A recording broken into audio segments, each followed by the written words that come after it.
জাতীয় নির্বাচন নিয়ে কোনো শঙ্কা নেই উল্লেখ করে বিএনপি মহাসচিব মির্জা ফখরুল ইসলাম আলমগীর বলেছেন, তারপরও কিছু কিছু ব্যক্তি কিংবা রাজনৈতিক দল অযথা শঙ্কা সৃষ্টির চেষ্টা করছে। রোববার রাতে ঠাকুরগাঁওয়ে জেলা বিএনপির সম্মেলন স্থল পরিদর্শনে গিয়ে এসব কথা বলেন তিনি। দীর্ঘ ১৫ বছর আওয়ামী লীগের নির্যাতনের কারণে সম্মেলন করার কোনো সুযোগ ছিল না। বিএনপির হাজার হাজার নেতাকর্মীদের নামে মামলা হয়েছে, নেতারা পালিয়েছিল। এরপরেও সবকিছু অতিক্রম করে তরুণদের সাথে নিয়ে আগামীকাল সম্মেলনের প্রস্তুতি নেওয়া হয়েছে। সম্মেলনে ভার্চুয়ালি যোগ দেবেন বিএনপির ভারপ্রাপ্ত চেয়ারম্যান তারেক রহমান।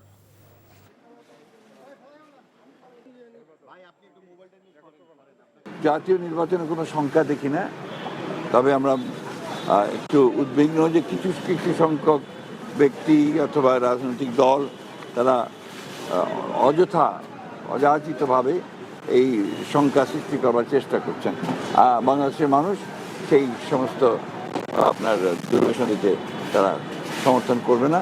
যথাসময়ে নির্বাচন অনুষ্ঠিত হবে এবং সেই নির্বাচন জনগণের কাছে গ্রহণযোগ্য হবে, জনগণের পার্টিসিপেশন হবে বলে আমি বিশ্বাস করি।